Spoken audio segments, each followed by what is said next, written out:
பகுதி மலைத்தளங்களும் மறைந்து வரும் நீர் ஆதாரங்களும் ஒரு கள ஆய்வு. இதுல வந்து ரெண்டு அணை பற்றியும் ஒரு ஆறு, அதுக்கப்புறம் வந்து மக்களாலும் அதுக்கப்புறம் வந்து விவசாயத்துக்கும் பயன்படுத்தக்கூடிய முக்கியமான ஆறு.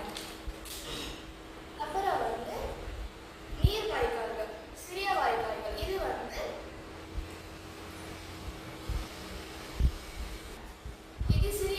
அடுத்து வந்து சிறிய வாய்க்கால்கள். இதுல வந்து என்னன்னா இது வந்து நிலத்தடி நீரை பாதுகாக்க பயன்படுத்தப்படும். இது வந்து ஒரு எளிய வகையாக நம்ம வந்து கிரவுண்ட் வாட்டரை வந்து சேவ் பண்ண யூஸ் பண்ணிக்கலாம். அப்புறம் வந்து பள்ளிக்குட்டை. இது என்னன்னா மழைநீரை சேமித்து வைத்து எதிர்காலத்தில் வரக்கூடிய மழை பிரச்சனைகள், நீர் பிரச்சனைகள், அதை வந்து நீர் பஞ்சத்தை வந்து குறைக்க பயன்படும். இதெல்லாம் பற்றி ஆய்வு பண்ண நம்மளோட இளம் விஞ்ஞானிகள் என்ன சொல்றாங்கன்னா, இதுல வந்து நம்ம இளம் விஞ்ஞானிகளால் கூறப்படுது என்னன்னா, இந்த இதுல வந்து எப்படி சொல்றாங்கன்னா, நம்ம இயற்கையோட அழகையும் அதோடைய வந்து மனிதனால் ஏற்படக்கூடிய அழிவையும் இதில் வந்து காட்டுது. எனக்கு இந்த புத்தகத்துல பிடித்த பகுதி ஏவிஎம் கால்வாய் குமரி கிழக்கு பாதை. தொடிப்புழுதி காசா உனக்கு பிடித்தரும் ஏதாவது சாரப்படும் அப்படிங்கிற திருக்குறளோட பொருள் என்னன்னா, நம்ம வந்து மண்ணை நல்லா உழுது காய விட்டோம்னா அதுக்கு எதுவும் உரமும் தேவையே இல்லை. அதுக்கப்புறம் வந்து நதிகளின் நாடு அப்படின்னு கூறப்படுவது வந்து கேரளா. அது மாதிரி வந்து நம்ம குமரி மாவட்டத்திலே அந்த மாதிரி ஒரு ஆதாரம் என்னன்னா ஏவிஎம் கெனால். இதுக்கு வந்து ஒரு வரலாறு இருக்கு. அப்படின்னா இதை வந்து திருவிதாங்கூர் மன்னர் உத்திரன் திருநாள் மார்த்தாண்டவர்மா வந்து இவர் தான் வந்து நம்ம குமரி மாவட்டத்தில் இப்படி ஒரு இதெல்லாம் நல்லா இருக்கும், இது விவசாயம் செழிக்கும் அப்படின்னு சொல்லிட்டு அவருக்கு வந்து ஒரு சிந்தனை வந்து அவர் தான் இதை கட்ட தொடங்கினாரு. இது வந்து என்னன்னா இதோட நோக்கம் என்னன்னா ஒரு நெல்மணிகள் எல்லாத்தையும் வந்து திருவனந்தபுரத்துக்கு அந்த மாதிரிப்பட்ட பகுதிகளுக்கு ஏற்றுமதி இறக்குமதி செய்யலாம் இதை வந்து கட்டியிருந்தாங்க. இது வந்து அந்த மன்னரால் தொடங்கப்பட்டு நிறைய மன்னர்கள் வந்து கட்டி அதுக்கப்புறம் தான் இது வந்து ஒரு நல்ல ஒரு கிளியராக ஒர்க்கெல்லாம் முடிஞ்சது. கலாச்சாரம் மற்றும் படிகை இணைப்பு இது வந்து வணிகத்துக்கு மட்டும் இல்லாமல் அப்படின்னா மண்டை காடு நம்ம பக்தர்கள் வர்றதுக்கும் அந்த மாதிரிப்பட்ட இதுக்கு எல்லாமே யூஸ் ஆகுது.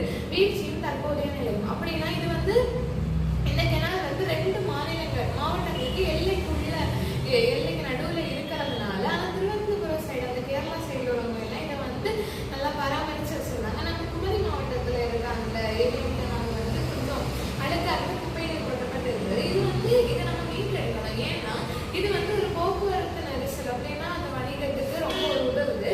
சுற்றுலா மேம்பாடு அந்த மாதிரி சுற்றுலா பயணிகள் வந்து இதை வந்து பார்க்குறப்போ ஒரு நல்ல ஒரு சுற்றுலா தலமாகவே இருக்கணும். அதுக்கு வந்து நம்ம இதை வந்து கிளீன் பண்ணி நல்லா சுத்தமாக வச்சுருக்கணும். நிலத்தடி நீர் பாதுகாப்பு அந்த மாதிரி வந்து கால்வாயில் வந்து நன்னீர் வந்து நிறுத்தப்பட்டதுன்னா இந்த சால்ட் வாட்டர் இன்ட்ரக்ஷன் அதை வந்து நம்ம தடுக்க முடியும். கடற்கரைக்கு தடுப்போம் அப்படின்னா கழிவுங்கிறது ஒரு பெரிய அறிவு. அந்த அறிவை பற்றி நீங்க அழகாக கொடுத்துருக்காங்க. மணல் கடத்தல் வந்து ஏற்படுறதுனால இங்க என்னென்ன பிரச்சனைகள்லாம் கன்னியாகுமரி மாவட்டம் வந்து நடக்குதுங்கிறதையும் அழகாக கொடுத்துருக்காங்க. விவசாயம் குறைஞ்சு மண் வளமும் கெடுது. இதனால என்னென்ன பிரச்சனைகள்லாம் வருதுங்கிறத அடுக்கடுக்கா நமக்கு வந்து 1 by 1 அழகாக வந்து கொடுத்துருக்காங்க. அதுக்கப்புறம் நீர் வளமும் விவசாயமும் நீர் வளமும் விவசாயமும் நாகரிகத்தின் தாக்கமும் எல்லாம் ஒன்று கொஞ்சம் இணைந்து எப்படி நம்ம கன்னியாகுமரியை மாற்றி இருக்குங்கிறதையும் நம்ம இந்த புக்ல அழகாட்டு கொடுத்துருக்காங்க. அதுக்கப்புறம் பழையாற்றின் 13 தடுப்பங்கள் அது மட்டும் இல்ல ஹைட்ரோலஜிக்கல் நெட்வொர்க் இந்த 2ஓட எஃபெக்ட்ஸ் பத்தியும் இந்த புக்ல கொஞ்சம் கொஞ்சமா கொடுத்து அழகா சொல்லியிருக்காங்க. அதுக்கப்புறம் இரிகேஷன் சிஸ்டம் வலைப்பின்னல் போல எப்படி இணைஞ்சு ஒவ்வொரு ஆற்றுல இருந்து எப்படி நம்ம வந்து கிராப்ஸுக்கு வந்து நீர் பாய்ச்சணுங்கிறதையும் இந்த புக்ல கொடுத்துருக்கு. அதுக்கப்புறம் நீர்நிலை வந்து நிலத்தின் சொத்து மட்டும் இல்ல, அது வந்து எதிர்காலத்தின் உயிர் மூச்சுங்கிறதையும் நமக்கு இங்க கொடுத்துருக்கு. ஏவிஎம் கேனல் முன்னாடி எவ்வளவு அழகா இருந்ததும் போக போக எப்படி சுருங்கிட்டு வருதுன்னு இந்த புக்ல கொடுத்துருக்கு. அது மட்டும் இல்லாம ஈர நிலம் பூமியின் ஈரமான இதயம்ங்கிறதையும் இந்த புக்கோட ஆத்தர் வந்து அழகா வர்ணிச்சிருக்காங்க. சித்தர் பட்டணம் இந்த புத்தகத்துல சித்தர் பட்டணம் போன்ற திட்டங்களை பத்தியும் நிறைய சொல்லியிருக்காங்க. எனக்கு இந்த புத்தகத்துல பிடிச்ச ஒரு பகுதி சதுப்பு நில காப்பரனும் வருங்கால விஞ்ஞானிகளும். நீர்நிலங்களை பாதுகாக்கிறது ஒரு காலத்தோட முடிஞ்சிடாம அடுத்தடுத்து நம்ம பாதுகாக்கணும் அப்படிங்கிறத இந்த கன்னியாகுமரி மாவட்டத்தில் உள்ள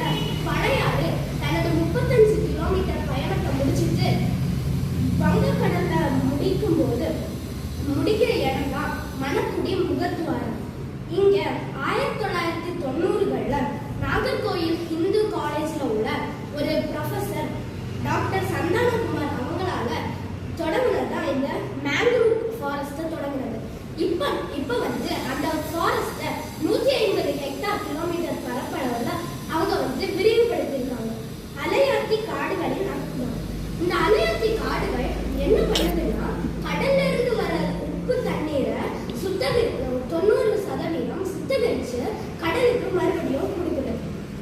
சூழியல் சங்கிலி நண்டுகளும் மரங்களும். நண்டுகளின் பங்கு. நண்டுகள் என்ன பண்ணுதுன்னா நிலத்துல சுரந்து அது வீடு கட்டுது.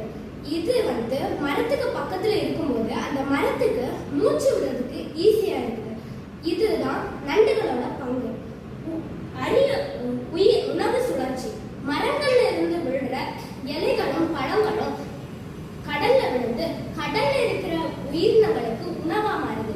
அது மட்டும் இல்லாம அந்த இலைகள் அந்த மரத்துக்கே ஒரு உரமா மாறுது. இப்ப நம்ம இளநிலைகள் என்ன பண்ணணும்னா இந்த மேங்க்ரோவ் ஃபாரஸ்டையும் கடல்ல உள்ள உயிரினங்களையும் பாதுகாக்கணும் அப்படிங்கிற பொறுப்பை நம்ம எடுத்துக்கணும். நிலத்தடி நீர் கண்ணுக்கு தெரியாத உயிரினம். இப்போ நமக்கு வெளியே இருக்க ஆறுகளை விடவும் நிலத்துக்கு அடியில் இருக்க தண்ணி ரொம்பவே அதிகம். நம்ம மனித குலத்தால சேமிக்கப்பட்ட தண்ணி அதுவும் நம்ம ஆறுகளை விடவும் அவங்க தண்ணி அதிகமாக இருக்கு. இப்போ அது ஃபாஸ்ட்டாக குறைஞ்சிட்டு வரும். அது ஒரு மிகப்பெரிய பிரச்சனையாக இருக்கு. அடுத்து மண்ணின் நீர் உறிஞ்சும் திறன். இப்போ கன்னியாகுமரி நிறைய வீடு கெட்டுறதுனால மழை நீர் மண்ணுகளில் போக முடியாம அது நேரம் கடலில் இருக்கிறது. அதனால அண்டர் வாட்டர் லெவல் இன்க்ரீஸ் ஆக மாட்டேங்குது. ஆழ்துணை கிணறுகள் ஆகும். இப்போ சரியான ஆராய்ச்சி இல்லாத ஆழ்துணை கிணறுகளை பயன்படுத்துறதுனால ஃபாஸ்டர் வாட்டர் தொல்பொருள் நீர் அதிகமாக உறிஞ்செடுக்கிறாங்க. மழை நீர் அறுவடை, நவீன நீர் மேலாண்மை, ஊடுருவல் குளிர் பீச். குமரி மாவட்டத்தில் இப்போ செம்மண் அதிகமாக இருக்குது. இப்போ வந்து செம்மண் குண்டு தோண்டி அதில் கல் மண்ணெல்லாம் போடுறதுனால இப்போ மழை நீர் சுலபமாக தண்ணிகள்லாம் போக முடியும். மண்ணுகள்லாம் போக முடியும். கிணறு செறிவூட்டு வெல் ரீசார்ஜ். இப்போ கைவிடப்பட்ட கிணறுகள்லாம் மழை நீர் போய் சேர்றதுனால அதனாலையும் மண்ணுகளில் தண்ணி போய் அண்டர் வாட்டர் லெவலை இன்க்ரீஸ் பண்ணும்.